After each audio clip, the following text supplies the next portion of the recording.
Buenas noches a todas y a todos. Esto es Un Café con Fabs. Mi nombre es Fabián Velasco.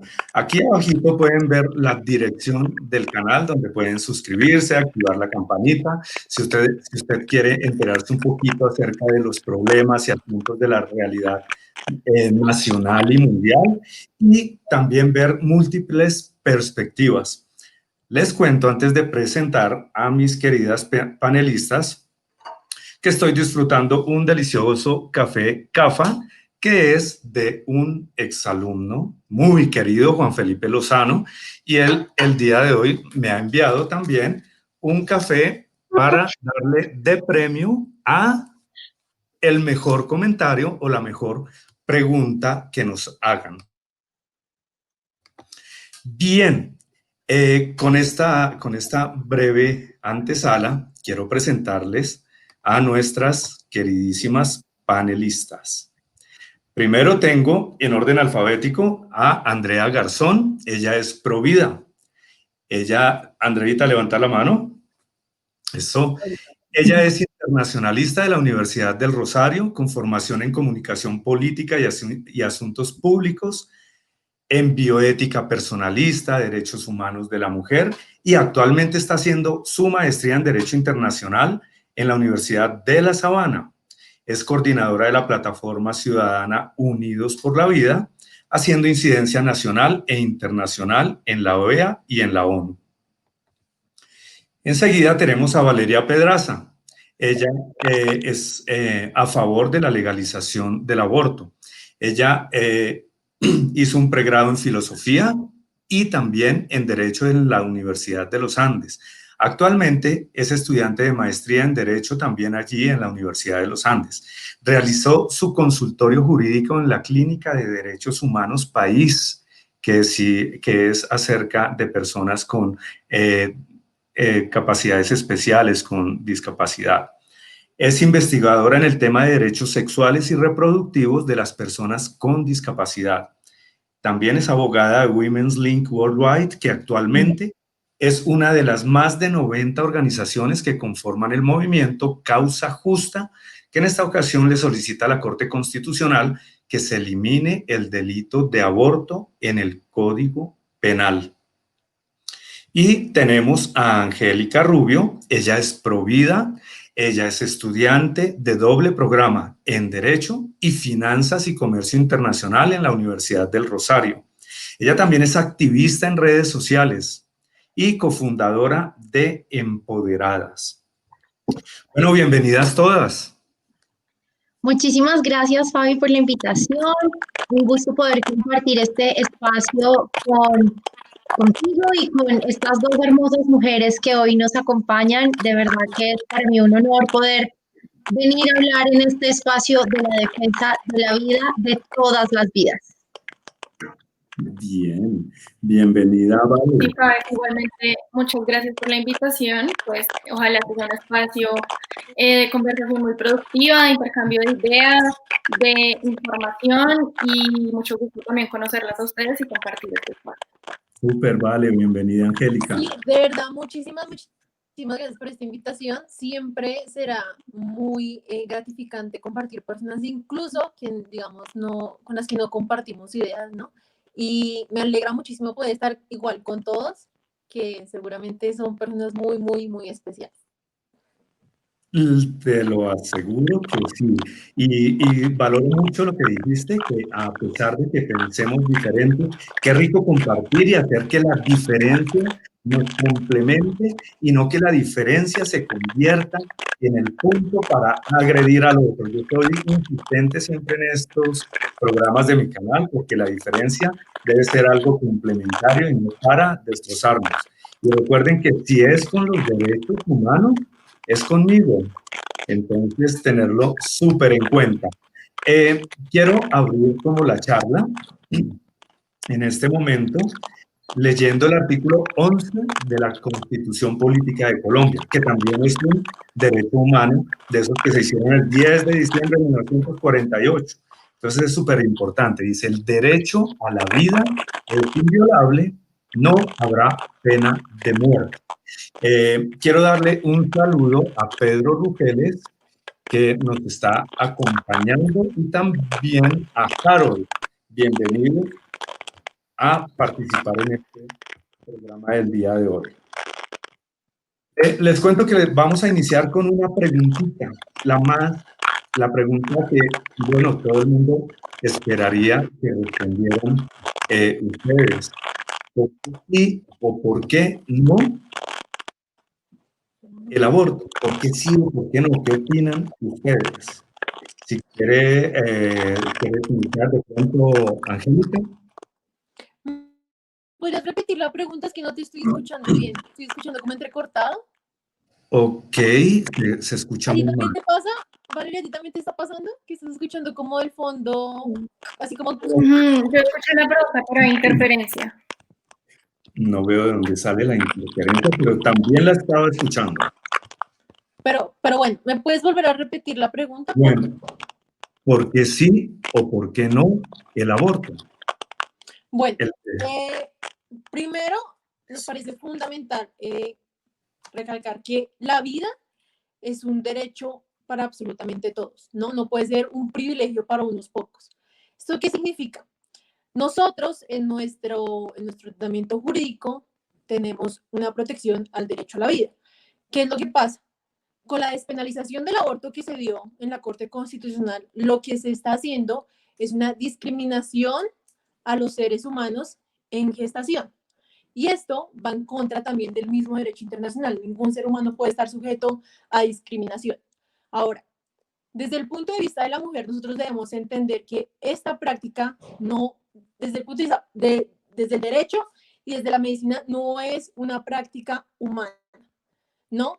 Tanto así que los médicos tienen que objetar conciencia, porque al no ser una práctica natural de la medicina, es necesario que los médicos se nieguen a practicarla en dichos casos, ¿no? Entonces, pensando en la vida de la madre, pensando en la vida de esos seres humanos que vienen en camino, lo mejor es proporcionar políticas públicas a favor de la vida y no leyes o sentencias que vayan en contra del derecho a la vida.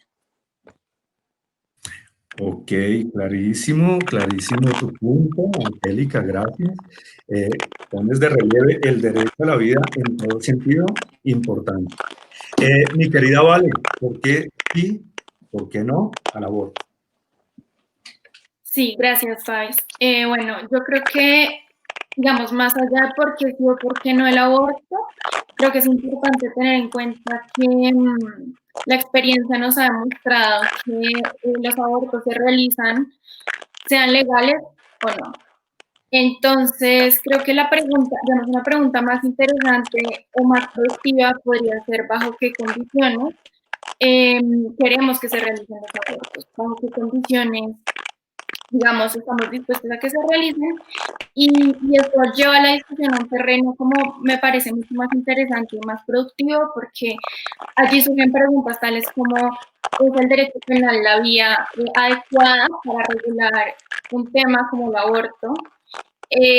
¿Cuáles son los efectos de que exista una normativa en el derecho penal, digamos, que prohíba que este servicio de salud sea prestado a las mujeres? Y en términos de derechos humanos, digamos, también cuáles son las afectaciones que se generan, bien sea en términos de, bueno, derecho a la salud, derecho a la igualdad. Entonces, yo propondría, digamos, esa clave de lectura sobre el tema, porque realmente, sí, como mencionaba, los abortos se realizan, se practican. Y la pregunta es, bueno, queremos que se hagan de manera clandestina, en condiciones inseguras, o que precisamente, como lo mencionaba Angélica, sean regulaciones integrales en materia de salud sexual y reproductiva las que se encarguen de abordar este tema. Bien, mi Vale, interesante también tu punto y en qué circunstancias. Por ejemplo, en la ley colombiana, si no estoy mal, el aborto está permitido en 3 situaciones específicas, que son que la mamá esté en riesgo su propia vida, que el feto, por favor me corrigen que ustedes son las especialistas en esto, que el bebé esté con alguna clase de problemas genéticos, de problemas en la concepción. Y en la tercera es violación, ¿correcto? Sí, eso es correcto. Desde hace 14 años la Corte Constitucional despenalizó la interrupción voluntaria del embarazo bajo esas 3 causales. Cuando existe un peligro para la vida o salud de la mujer, producto del embarazo, cuando el embarazo es producto de violencia sexual, o cuando existe una malformación incompatible con la vida extrauterina en el feto. Y digamos, estas son causales que son consideradas condiciones mínimas en materia de derechos humanos, digamos, básicos que no se pueden retroceder, es decir, si hay algún cambio en la legislación es hacia adelante para avanzar, pero no se pueden desconocer estas 3 causales que ya son condiciones mínimas de protección de derechos. Ok, vale, muchas gracias. Tuvo algunos problemas, Andrea, pero ya está aquí nuevamente. Antes de darte la palabra, quiero leer un quote ahí interesante, una cita que dice, y esta cita es a favor del aborto, dice, un aborto es 14 veces menos peligroso que un embarazo y un parto. Si gana el no, ¿quién gana? Esta frase la dijo Mario Sebastiani en uno de los grandes debates que se estaban haciendo en Argentina frente a este tema. Andrea, la pregunta inicial, ¿por qué sí o por qué no al aborto? Bueno, definitivamente no al aborto, porque el aborto, primero, a todas luces es el acto más violento, incluso en contra de la mujer y de ese niño niño o niña que está por nacer. El aborto no, porque desconoce realmente la vida humana que está en gestación. Y aquí yo quiero también hacer una precisión muy puntual, y es que no hay una ley en Colombia sobre aborto. Es jurisprudencia de la Corte Constitucional y eso no lo hace ley, eso lo hace una jurisprudencia, lo que es. ¿Por qué hago este énfasis? Porque es que fue una decisión incluso antidemocrática. Fue una decisión de 5 magistrados que decidieron hace 14 años que el aborto debía despenalizarse, en contra incluso de la mayoría de colombianos que estamos en contra del aborto. ¿Y por qué también estamos en contra del aborto? Porque es que aquí tenemos que hablar que si preservamos la vida de la mujer, tenemos que preservar la vida de ese ser humano que está por nacer, si queremos ser una sociedad que no discrimine, que no excluya y que de verdad busque la justicia y la paz entre sus habitantes, entre sus ciudadanos, porque definitivamente estas 3 causales que bien se mencionaban y que también quiero hacer una precisión en una de ellas, que es la de cuando el feto o cuando el bebé viene con alguna malformación, esta malformación tiene que ser no compatible con la vida extrauterina. Y la misma ciencia, la embriología, la perinatología, que es la ciencia que se encarga de atender a los bebés en el vientre materno, incluso hacerles cirugía dentro del vientre, afirman que es muy rara la condición de un ser humano, de un bebé en el vientre materno, que no permita que su vida sea viable fuera del vientre materno. Cuando no es viable, incluso el cuerpo humano de la mujer lo desecha por aborto espontáneo. Y esto es incluso menos riesgoso porque el mismo cuerpo es esta máquina, por así decirlo, que biológicamente está preparado tanto para albergar esa vida humana para nacer, o que cuando se alberga y tiene alguna malformación completamente incompatible con la vida extrauterina, se encarga de desecharla. Entonces, aquí también es un tema de biología, embriología, perinatología, ginecología, y que todas las ciencias incluso han afirmado que no es tan real que el parto sea más peligroso que el aborto. Incluso el aborto puede llegar a ser mucho más peligroso que el parto mismo y el embarazo, debido a los riesgos a los cuales las mujeres no son informadas. Y aquí también es un tema muy importante. No al aborto, porque estoy cansada como mujer de que nos engañen. Estoy cansada como mujer de que no le digan a las mujeres los riesgos y los problemas verdaderos a los que se enfrenta cuando tiene enfrente la decisión de abortar o no abortar. Porque es que la mujer puede primero morir, y segundo, puede quedar estéril.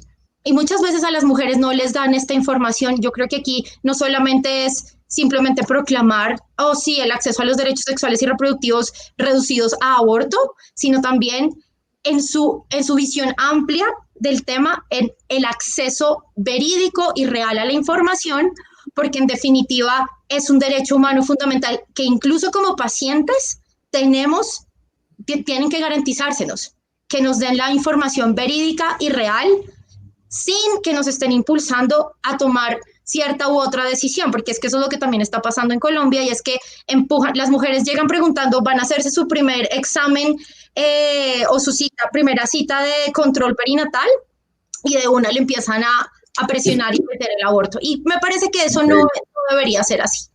Ok, Andreita, ha sido bastante clara en varios aspectos y quisiera de pronto que nos aclararan ustedes un poquito acerca de la diferencia entre ley y jurisprudencia, como para que todas las personas que están acá viéndonos tengan claridad en eso. Antes de eso, quiero darle un saludo nuevamente a Pedro Rugeles, Laura Rugeles, Tere, Harold, nos acompañan aquí también.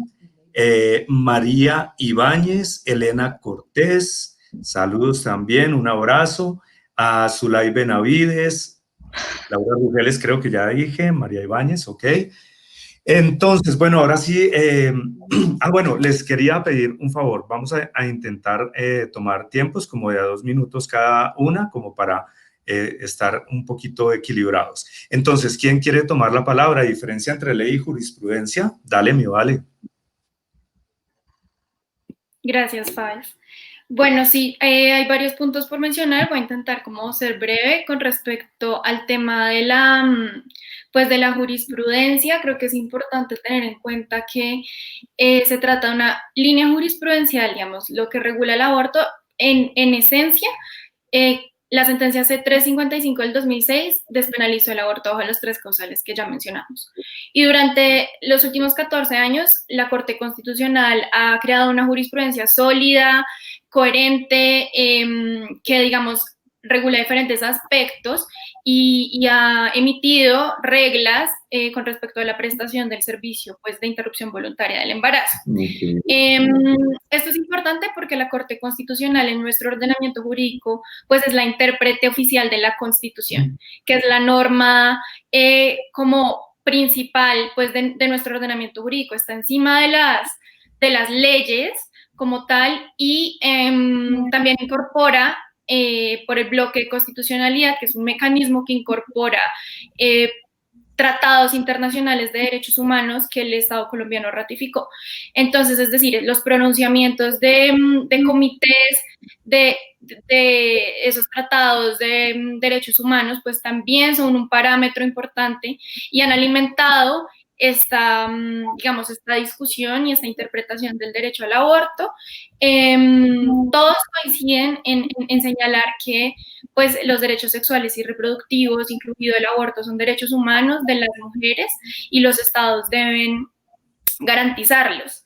Okay. Con respecto, pues, a la información y a las regulaciones que desde otras, digamos, ámbitos se puedan generar con respecto al derecho al aborto, creo que concuerdo con lo que mencionaba Andrea, con la importancia de tener acceso a información clara, oportuna, verídica, y precisamente lo que proponemos nosotras en la demanda es que la existencia de un delito de aborto en el Código Penal no está permitiendo que las mujeres y las niñas tengan acceso a esta información.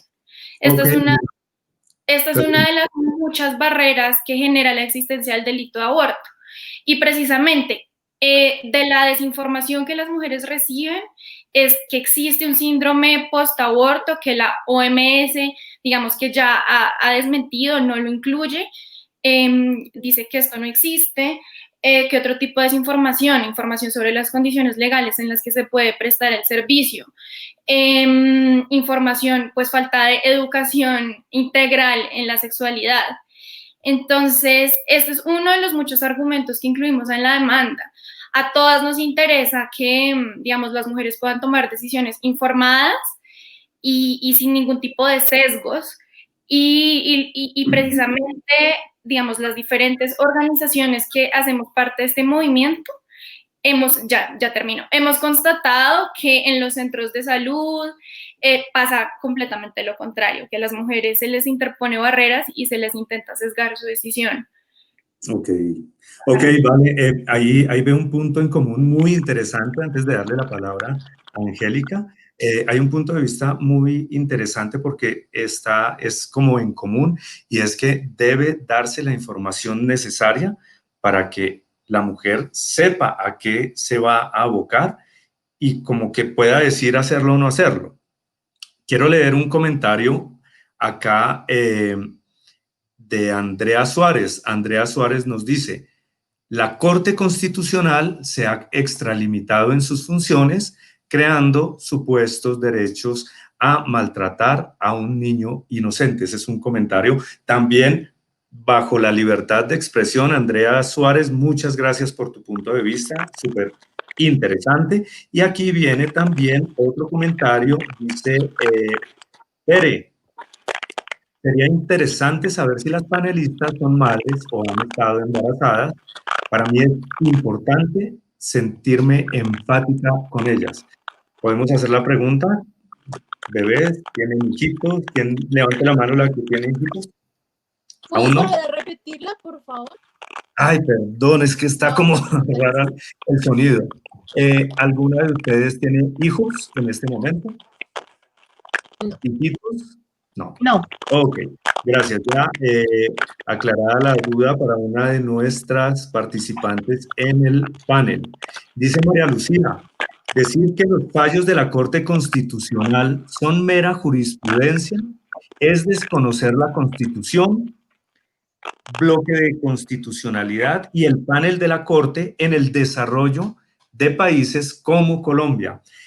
Angélica, tú querías, gracias María Lucía por tu comentario. Angélica, tú querías hacer una interpelación. Sí, bueno, yo quería aclarar que las tres causales no tienen límite gestacional. Es decir, en Colombia, las tres causales están permitiendo abortos incluso a los 9 meses. Quiero recordar eso. Y quiero recordar el caso de Juan Sebastián, que se dio a principios del año porque la mujer, al sentir una depresión de un bebé perfectamente que podría ser viable con la vida extrauterina, fue abortada. Y quiero recordar eso porque no solamente pasa con bebés hombrecitos, sino con bebés niñas, y a esas bebés niñas también se les está negando ese derecho y no están siendo tratadas en igualdad de condiciones. Ahora, Valeria estaba mencionando que los comités son parte del bloque de constitucionalidad. Los comités no son parte del bloque de constitucionalidad. Eso lo quiero recordar muy bien, porque no tienen efecto vinculante, son opiniones de organizaciones. Y la Corte Constitucional no puede tomar esas decisiones como si fueran parte de tratados internacionales. ¿Listo? Ahora, los tratados internacionales sí son muy claros con el derecho a la vida, por lo general desde la concepción. Y ahora, este tema de por lo general desde la concepción, como pasa con el Pacto de San José, no significa que haya un derecho al aborto, como pasó, por ejemplo, con el caso de Costa Rica. En el caso de Costa Rica nunca se mencionó que hay un derecho al aborto. Lo que sí hay es un derecho a la vida. ¿Qué es lo que pasa con la Corte Constitucional? Y vale, es muy importante recalcar, la Corte debe hacer controles de forma y no de fondo. Esa es su función.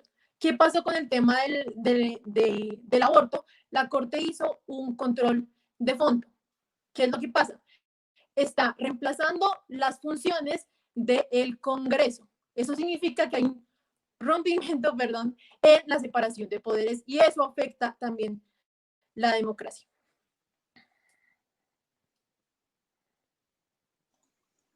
Está silenciado. Sí. Con razón que veía las caritas ella. Bueno, quiero decirles gracias, Angélica, por la claridad del argumento también, un punto de vista también muy respetable e interesante. Y quiero preguntarles ahora, ¿será que la penalización del aborto es la mejor vía para evitarlo? ¿Será que ¿será que penalizar el aborto, penalizar el aborto será la mejor vía para que no haya más abortos? Empezamos con los 2 minuticos. Bueno, Eh, yo, Dale, sí, Andrea. ¿puedo Sí, empezar? sí, sí, Eh, claro. bueno, aquí el tema es que se ha querido cambiar el concepto también o la concepción misma, la naturaleza misma de lo que significa un delito. Aquí lo que están pretendiendo es que cambiemos un delito y lo convirtamos en un derecho. Y esto no pasa. O sea, creo que evidentemente, como Valeria lo ha dicho, Colombia con su Corte Constitucional es la más progresista que tiene el mundo entero, porque ni siquiera ni la ONU, ni la OEA, ningún tratado internacional, y lo puedo decir porque lo he estudiado por mi maestría, ningún tratado del derecho internacional dice que el aborto es derecho. Lo que bien dice son las convenciones, lo que bien dice son estos recomendaciones de los comités que si bien interpretan los tratados, estas recomendaciones son documentos que no vinculan a los estados que firman los tratados, porque si fuesen así, se convertirían en tratados y obligarían internacionalmente a los países. Y esto no ocurre. Entonces, aclaremos mucho eso.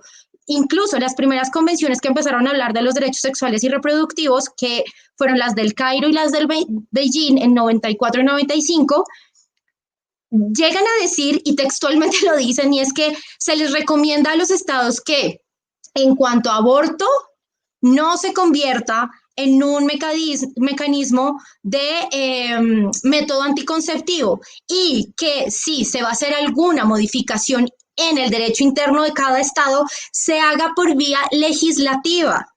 Eso lo dice claritico, no me estoy inventando nada. Entonces, haciendo esta claridad y también distinguiendo el tema de queremos convertir un delito en derecho, pues la Corte no tiene es que ninguna Corte tiene potestad de convertir, de dar potestades a derechos, porque es que los derechos se adquieren por ser seres humanos. Y aquí lo que pasa con el aborto, ¿por qué es un delito y por qué siempre ha sido un delito? Y es porque el delito busca que se proteja el bien jurídico del sujeto que tiene acceso a ese derecho que se está protegiendo, ¿no? Y es delito porque hay un atentado contra ese bien jurídico que es la vida humana, hablando de aborto. Por eso es delito. Incluso es delito porque la vida humana de la mujer también está en riesgo y por eso es que se tiene que proteger y por eso es que el aborto tiene que ser mantenido como delito, no para acusar a la mujer, porque es que la mujer es expulsada a ello, sino para protegerla y ofrecerle como sociedad en su integralidad otras alternativas diferentes cuando esté enfrentando un embarazo en crisis. Ok, gracias, Andrea. Interesante. Saludos también por aquí a Viviana Ramírez, gracias por acompañarnos. Y Viviana dice, penalizar el aborto, un deber del Estado, porque ha consagrado el derecho fundamental a la vida y su deber es protegerla. Gracias por ese comentario, Viviana. Valeria, ¿tienes 2 minuticos? Gracias, Fab. Podría pedir, apelar a tu compasión, no mentiras, pero podría solicitar de pronto extenderme un poquito más teniendo en cuenta que mi posición aquí es minoritaria. Bueno, está bien, Gracias. Valeria. Perfecto. Gracias. 3 minutos. Bueno, de pronto lo hago en 2 minutos, pero Bueno, si me ok. extiendo, podría pedirte un poquito más de tiempo. No, para responder a tu pregunta, y quisiera evitar como caer en tecnicismos jurídicos que a veces de pronto las personas que nos están viendo puedan no entender tanto. Mi mensaje sería, bueno, definitivamente el derecho penal no es la vía para regular este tema ni para proteger los derechos de las mujeres ni de las niñas, y para eso pues hay varias razones. Podemos preguntarnos quiénes son las mujeres que están, digamos, siendo judicializadas y a quienes se les están abriendo procesos por este delito. Y resulta que en los últimos 20 años, el 97% de estas mujeres han sido mujeres habitantes de zonas rurales. Es decir, son las mujeres, digamos, en mayor condición de vulnerabilidad, sin acceso a educación, por ejemplo, las mujeres migrantes que actualmente, digamos, están llegando a nuestro país, las que están enfrentando en mayor medida los efectos adversos de pues del delito de aborto, ellas están siendo judicializadas. Incluso dentro de este grupo de mujeres y niñas a las que se les ha abierto pues procesos, hay niñas menores de 14 años. Esto no debería estar sucediendo porque en el ordenamiento jurídico colombiano, pues una de las causales es cuando el embarazo es producto de violación, y cuando las niñas pues son menores de 14 años y están embarazadas, se presume que fue por producto de violación. Es a estas mujeres y estas niñas a las que está afectando el delito de aborto y digamos en esa medida pues no sería la vía adecuada para regularlo. Adicionalmente, bueno, con respecto al tema, digamos, democrático y de la potestad para la Corte, pues para decidir sobre este tema, durante los últimos años el Congreso, digamos, ha demostrado una inactividad absoluta frente al tema del aborto. Se han presentado alrededor de 37 proyectos de ley y ninguno, digamos, ha resultado en nada. Y ante otros foros, digamos, ante esta inactividad de ciertos foros de toma de decisiones, pues la Corte tiene el deber de pronunciarse, de proteger. Para esto además existen acciones públicas que la ciudadanía puede ejercer y el proceso de decisión de la Corte, igual, ya que la demanda, por ejemplo, en este caso fue admitida, va a ser un proceso que va a involucrar voces de diferentes, digamos, desde diferentes perspectivas. No se puede presumir que la Corte va a decidir de una manera cerrada. Precisamente ahorita se encuentra en una etapa en la que está recibiendo pronunciamientos de la ciudadanía en su diversidad. Y entonces esto es parte fundamental de la democracia, digamos, este tipo de derechos no pueden estar sometidos a las decisiones de la mayoría, porque la democracia también tiene mecanismos para proteger los derechos de las poblaciones minoritarias, históricamente discriminadas o subrepresentadas. Bien, gracias, Valeria. Ahí destacas un punto bien importante y es que relaciones sexuales con menor de 14 años es delito. Y hay mucha gente que le parece normal y no estamos hablando que sea un problema de estrato socioeconómico, sino es un problema mundial. Y eso tiene que parar. Estoy absolutamente de acuerdo con ese postulado porque realmente tiene que parar ese abuso de menores. Zulay Benavides Luna nos dice por acá, Zulay, decía, más allá de la teoría, quisiera saber, no, sí, ese fue el que pusimos ahorita, perdón. Era este de Diana. De Daniel, dice. De Dianel, perdón. Dice, si apelamos a los sentimientos para sostener como válida la despenalización, ¿por qué no sostener como igual de válido el que un pobre robe, pues tenía que hacerlo y ni tenía ayuda? Un dilema moral muy fuerte, Dianel, pero muchas gracias, está acertadísimo. Ese dilema moral es muy fuerte. Tendríamos que como que empezar a trabajar en esto de leyes desde el corazón y eso es complicado. La ley debe ser como muy clara y muy universal para evitar malentendidos y esas interpretaciones que a veces son complicadas. Tenía la palabra Angélica, creo que ibas a hablar. ¿Perdón? Sí, bueno. Yo quiero recordar que el derecho al aborto es tan inexistente que hace unos días se firmó la Declaración de Ginebra, en donde diferentes países, incluidos Estados Unidos, pues exclamaron que no existe el derecho al aborto, ¿no? Entonces no podemos decir que la Corte Constitucional se basó en el derecho internacional para introducir el aborto en Colombia, porque claramente con la Declaración de Ginebra se desmiente ese argumento. El segundo tema que Valeria mencionó en algún momento, el síndrome posaborto no es que no exista. Ahora se está tratando como el síndrome postraumático generado por el aborto.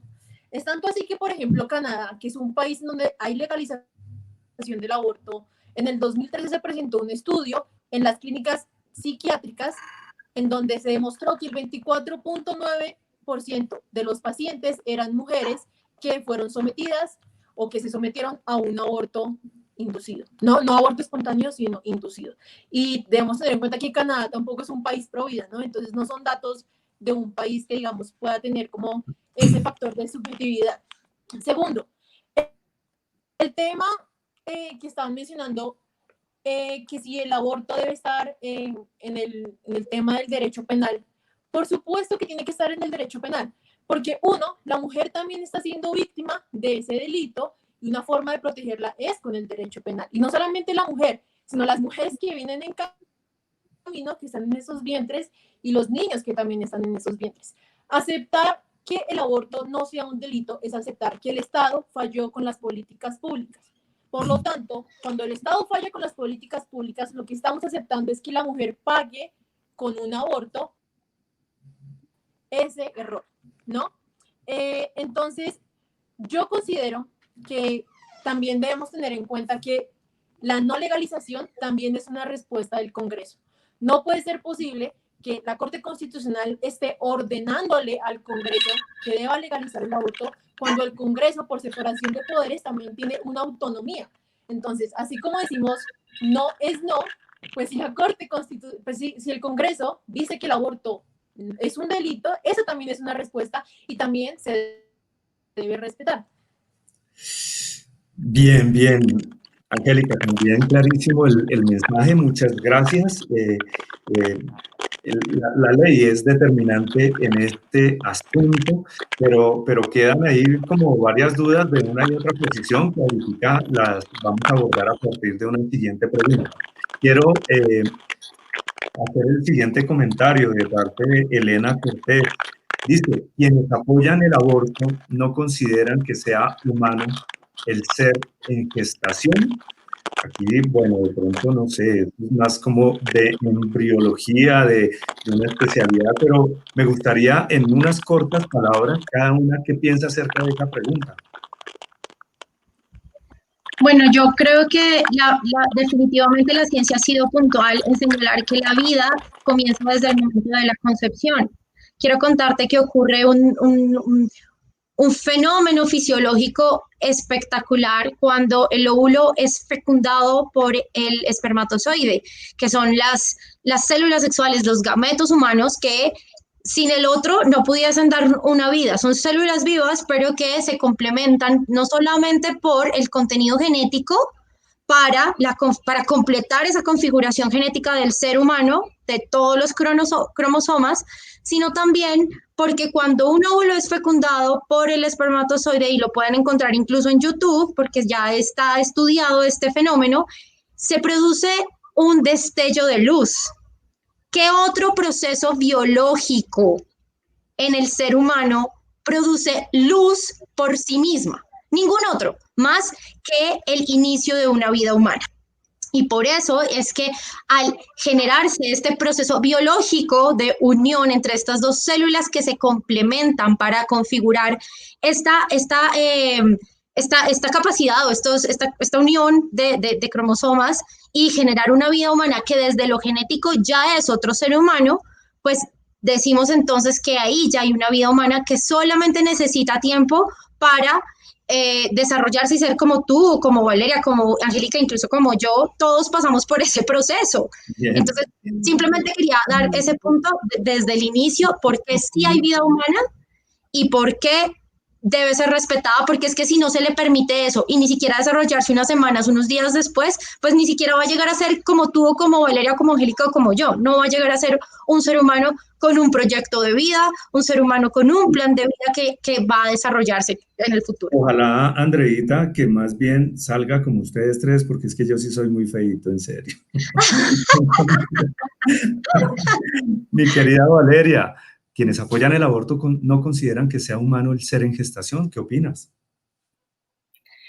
Bueno, yo quisiera empezar por, digamos, recordarle a la audiencia y a quienes nos estén viendo que el aborto, digamos, las mujeres abortan incluso bajo el supuesto de embarazos deseados.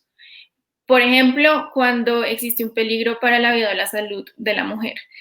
Entonces, digamos, esta dicotomía entre la vida del ser en gestación y la vida de la mujer a veces no nos permite, digamos, imaginar ese tipo de casos y no nos permite imaginar vías más integrales y productivas para para salvaguardar pues estas vidas, ¿no? La vida de la mujer y para regular de una mejor manera pues este tema que en últimas es un tema que compete el derecho a la salud. Entonces, mi invitación es a dejar un poco esa dicotomía que no nos permite ver un poco más allá de, bueno, o derecho penal o aborto o cárcel, sino, digamos, pensar más allá, otras maneras, y simplemente eso, como esa sería mi respuesta. Bien, muchas gracias. Vale, también muy claro. Antes de la siguiente pregunta, Angélica, ¿tú qué opinas? Bueno, a mí me parece que cualquier persona que defienda los derechos humanos debe tener muy claro qué es un ser humano. Si nosotros no partimos del concepto, o sea, si no tenemos claro el concepto de ser humano y si decimos como no, es un debate que no se tiene que dar porque, digamos, las mujeres por digamos, por la falta del Estado al momento de proveerle soluciones reales, lo que hace, lo que realmente está haciendo es no hablemos de quién es ser humano y de quién no es ser humano, sino realicemos una práctica y pues, se puede llegar a caer digamos, en el error de estar cometiendo, sin saberlo, hasta un genocidio. Es que ese es el problema. Si nosotros no establecemos el concepto de ser humano, entonces, ¿para qué existen los derechos humanos? ¿Para qué? Okay. Si no nos sometemos a la ciencia, si no nos sometemos a la embriología para poder determinar quién es un ser humano, entonces es mejor que no existan los derechos humanos. Pero los derechos humanos existen porque hay seres humanos. Y por eso es supremamente importante establecer quién es ser humano y pues que no es ser humano, ¿no? Digamos, un óvulo no es un ser humano. Okay. Pero ya un embrión sí es un ser humano y merece protección. Ok, Angélica, también clarísimo. Quería contarles lo siguiente. Por allá en la teoría de Platón y Valeria me ayuda un poquitico ahí en eso. En la teoría de Platón dice, el origen de la vida es la caída accidental del alma en un cuerpo que ocurre desde la misma concepción. Sin embargo, Sadhguru dice algo muy interesante, y es que la vida, él no le gusta llamarlo alma, sino él llama la vida, y él dice, la vida llega hasta más o menos los 84 o 90 días de gestación, es decir, estaríamos hablando más o menos de 3 meses. Estoy hablando de teorías simplemente, no estoy tratando de dar una verdad absoluta, porque ni Platón, ni Sadhguru, ni yo, ni nadie la tiene así con absoluta certeza. Pero entonces, dice él, más alrededor de los 3 meses llega la vida a ese cuerpo. Y entonces quedan muchos interrogantes ahí. Este mismo señor Sadhguru dice que la mujer por eso tiene como la potestad de no tener su hijo, de abortar, pero tiene esa potestad hasta los 3 meses únicamente. ¿Qué piensan ustedes de eso? Porque tiene pros y contras, esos puntos tienen pros y contras. Bueno, yo creo que este argumento pues derrumba o bueno, se va totalmente en contra de la concepción integral de persona humana. Okay. El ser humano es un ser integral, es un ser humano que está compuesto por dimensiones, diferentes dimensiones, la física, o sea, la biológica, la psicológica, la espiritual, ¿no? La intelectual, que cada una de estas dimensiones hace que el ser humano sea, o sea, ser. Pero no significa que en esencia deje de ser si alguna de ellas se desarrolla más adelante de la otra. Este argumento que tú estás diciendo entonces está negando completamente que la vida del ser humano inicia desde su dimensión biológica, sino que solamente le está poniendo la dimensión del alma, del que le llega, y pues no, o sea, a la final se complementa y es principio biológico que se desarrolla y que va desarrollando las demás dimensiones, pero no deja de configurar la esencia del ser humano, porque es que si no es ser humano, si no es vida humana, entonces, ¿qué viene siendo? ¿No? ¿Qué es lo que tiene la mujer en su vientre antes de esos 3 meses? simplemente células que se están moviendo ahí para configurarse el ser humano y después se arma y ya es. No, siempre es un ser humano que, como cualquier otro ser vivo, necesita etapas de desarrollo para llegar como a su tope del ser. Y que de hecho incluso nosotros, siendo ya personas que nos vemos, seres humanos que nos vemos, nos sentimos, nos tocamos, que podríamos decir que estamos completamente desarrollados, no dejamos de desarrollarnos constantemente. Entonces creo que no, pues o sea, para mí ese argumento no es para nada válido.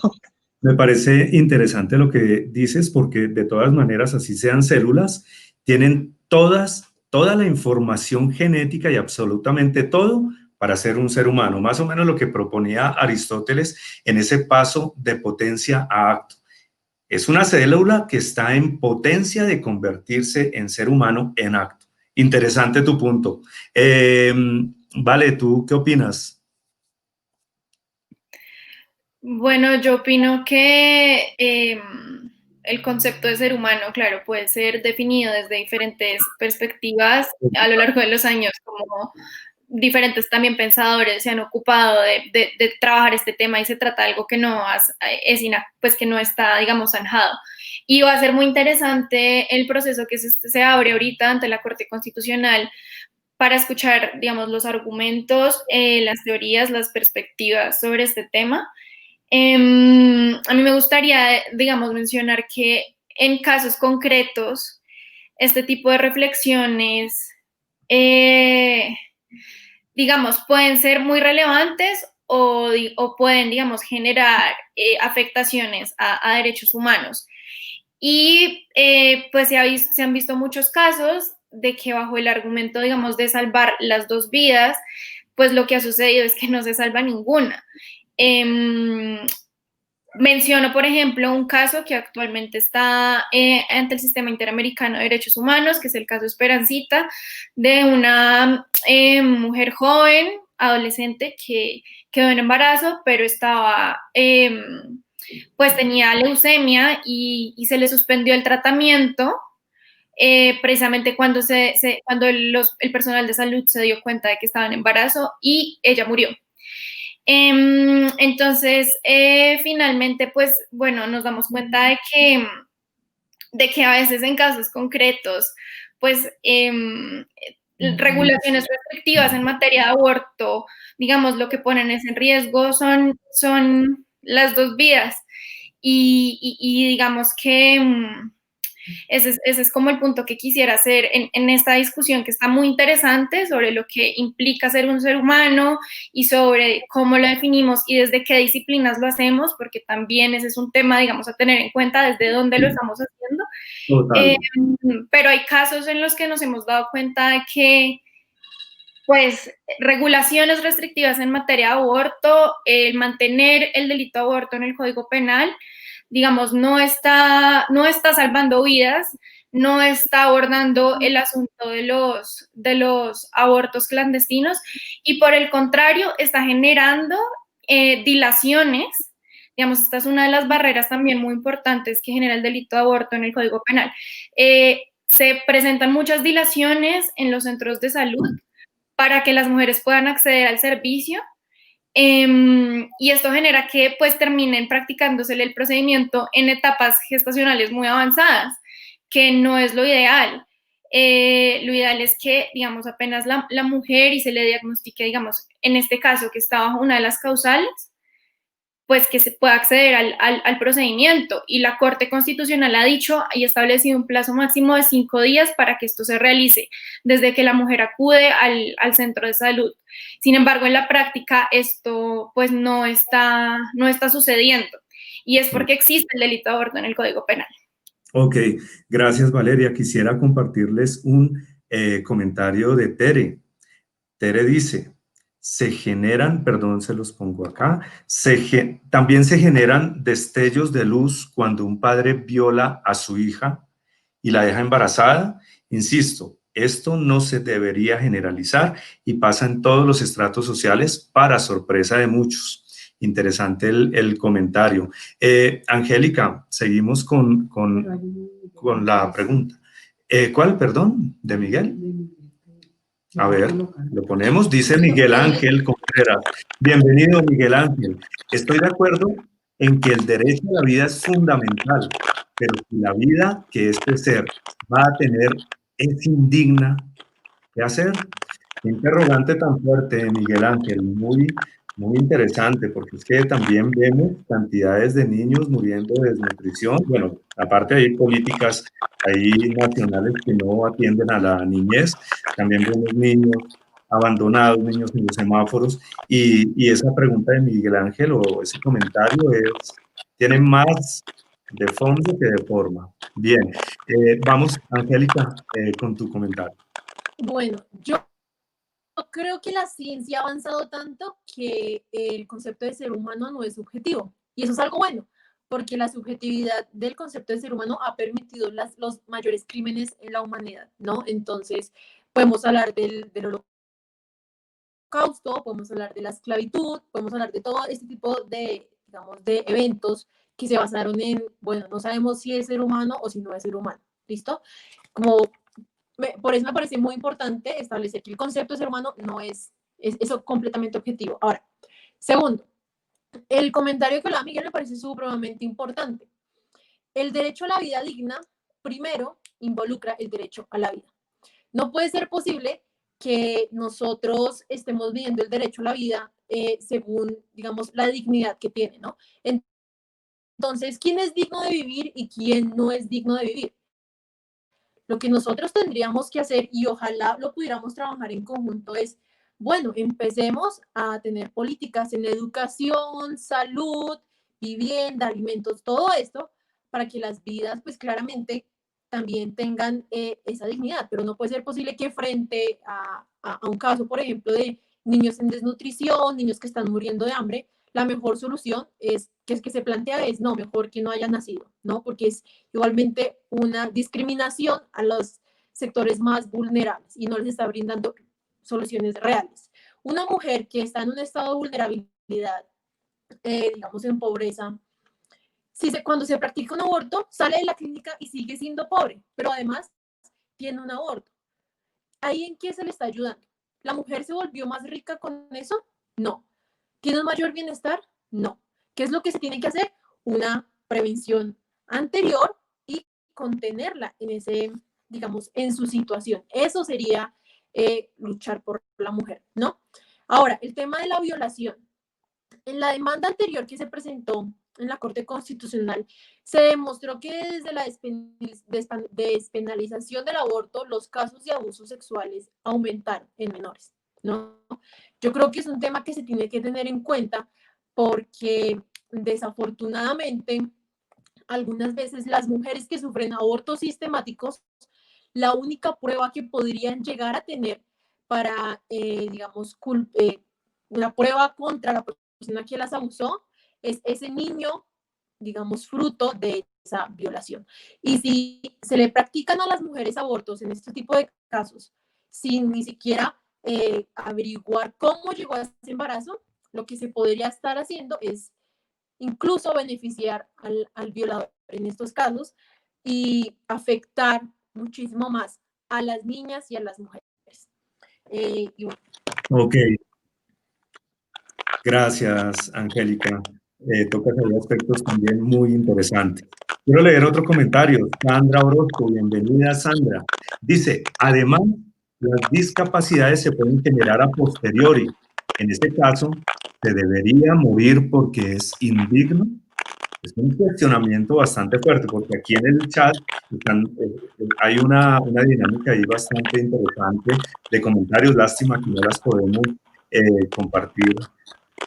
No podemos compartir todos los comentarios, pero sí se está desatando un debate bien fuerte y hay que decir lo siguiente. Yo realmente les agradezco y las felicito por todos estos puntos de vista tan interesantes. A todos nuestros participantes, gracias por estar acá, gracias por esta interacción que hubo acá en el chat. Eso es muestra de que hay gente que es crítica, que le gusta dialogar, que nos gusta compartir puntos de vista sin agredirnos. ¿Qué ejemplo han sido ustedes tres? Han sido un ejemplo muy fuerte para todos los que puedan ver este video en próximas ocasiones, en mañana, pasado mañana, en dos años. Qué chévere tener tres personas íntegras, absolutamente respetuosas de la diferencia y con toda la posibilidad de dar su punto de vista sin agredir. Qué rico tenerlas acá. Les mando un abrazo. Quiero que por último un mensajito como de 30 segunditos cada una. ¿Qué mensaje le manda a la gente que va a ver este video y que está viendo este video? Bueno, yo solo quiero decir que aquí está la ciencia y la biología, el sistema de defensa de derechos humanos a disposición para la defensa de toda vida humana, que si vamos a hablar de derechos humanos, no debe atacar ni entrar en conflicto con aquel otro que es incluso más vulnerable, más pequeño y más indefenso. Las mujeres y sus hijos por nacer no tienen por qué entrar en conflicto ni generar esas dicotomías que tanto hablaban para rechazar la vida de uno y poner en riesgo la vida del otro.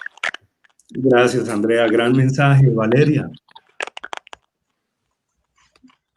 Gracias, Fabes. No, pues de acuerdo con que este ha sido un espacio ejemplar de intercambio de ideas. En verdad, es un gusto participar. Yo solo quisiera decir que, digamos, como parte del movimiento Causa Justa, confiamos en que la Corte Constitucional va a tener en cuenta nuestros argumentos y va a fallar de una manera que proteja y avance los derechos sexuales y reproductivos de las mujeres y las niñas en Colombia, sobre todo aquellas que se encuentran en mayor condición de vulnerabilidad, pues aquellas a quienes más afecta la existencia del delito de aborto en Colombia. Y pues por último decir que pues yo creo que si a todos como sociedad nos interesa proteger los derechos de las mujeres y las niñas, proteger su derecho a la salud, a la información, a la igualdad, podemos estar de acuerdo en que no exista, que el derecho penal no sea la vía para regular un tema como lo es el aborto y que sean otras las vías y las políticas en materia de salud que se encarguen de este tema. Gracias. Gracias a ti, Valeria. Angélica, tu mensaje. Ay, ya, así ya. Sí, ahí estás.